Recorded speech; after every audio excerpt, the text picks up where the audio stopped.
Twitter users are logging off for 24 hours to protest the social media platform's failure to regulate harassment. Welcome back to What's Trending. I'm Shira Lazar. Be sure to like this video and subscribe for more social media stories. After the revelations about Harvey Weinstein became public this week, actress Rose McGowan aggressively criticized many men in Hollywood who had known about Weinstein's behavior for years. She has even now revealed in a tweet that Weinstein did rape her. She also revealed that she was indeed one of those women who was sexually harassed by Weinstein and was paid $100,000 to just keep it quiet. During this crazy back and forth on Twitter, she also revealed that actor Ben Affleck knew about it and did nothing about it. And in the midst of all these revelations, that's when her Twitter account was suddenly suspended. On October 12th, McGowan's account was locked because, according to Twitter, she had violated the rules by sharing someone else's private phone number in one of her tweets. Which is interesting because following the story, I actually thought it's because she said "F you" to Ben Affleck on Twitter.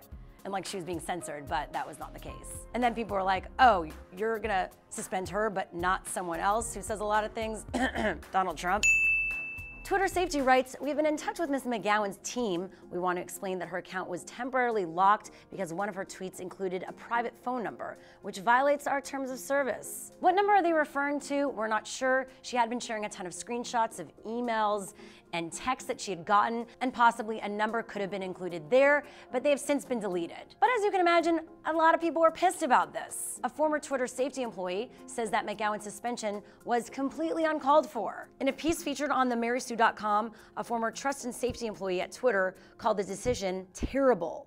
Twitter does have the power to delete a user's tweet and then send them a message letting them know why. And by the way, while it might piss us all off when we get censored on these social platforms, they are allowed to do this. It's the government that can't censor us. And in this case, instead of Twitter just deleting those tweets, they just suspended her account completely. The former employee writes, even if the decision could rightfully be made to remove that single tweet, the suspension of McGowan's high-profile account at this moment in time continues to be an indefensible position. Which does make sense because she's a high-profile person that's speaking out about a high-profile, newsworthy thing, including something she was very much involved with that involved sexual harassment and being the victim of sexual assault. Her account has since been reinstated, and that's when she revealed in a series of tweets that Weinstein did not just sexually harass her, but he did actually rape her. In a tweet to Amazon CEO Jeff Bezos, McGowan said, "I told the head of your studio that Harvey Weinstein raped me. Over and over I said it. He said it hadn't been proven. I said I was the proof." Now, going back to Twitter, they have a poor record of handling harassing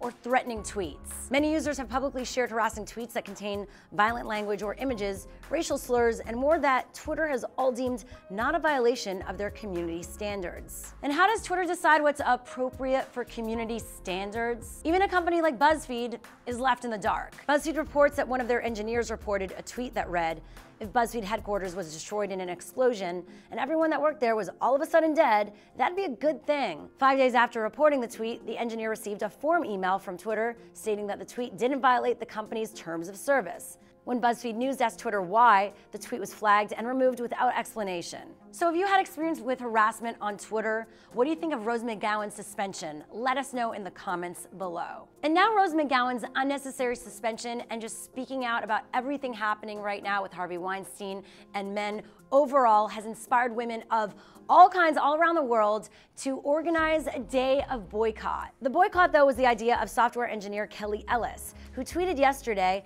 #WomenBoycottTwitter Friday, October 13th.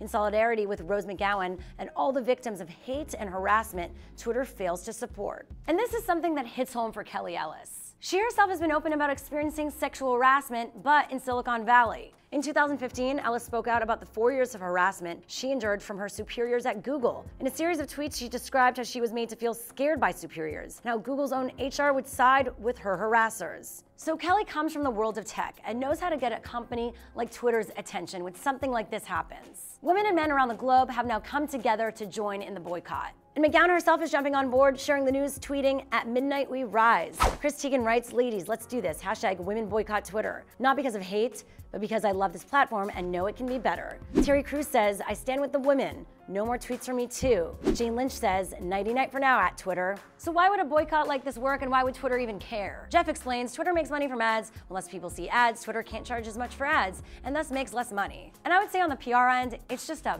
bad look. And they're a public company. So when you get bad public perception and PR, there usually is a dip on the stocks as well. And also, what is the boycott hoping to accomplish? Anna Valen's a writer for the Daily Dot told Gizmodo, the sheer number of trolls and right-wing ne'er-do-wells infesting Twitter are driving women crazy. The boycott shows Twitter that they can't ignore this problem any longer, and that women can and will choose to leave it if the problem remains unresolved. However, many women see Twitter as a way to amplify their voices. Instead of being silent, be heard. Danielle Henderson writes, big ups to those participating in hashtag Women Boycott Twitter, but the foundation of my feminism is about not being silenced. Donna Lauder says, let's not be quiet. Let's shout it from the rooftops that being sexually harassed should not be part of being a woman. Natasha Niga-Vanless writes, I understand hashtag Women Boycott Twitter is well-meaning, but I won't be participating. The woman it's meant to support said, be my voice herself. As for my thoughts, I support however you want to be heard and get the message out there. And that might be in silence or by rising up together and getting your voice heard. I totally respect Rose. I think she's now a huge leader in this movement, and props to her for coming out and being so raw and vulnerable in this time of need for so many.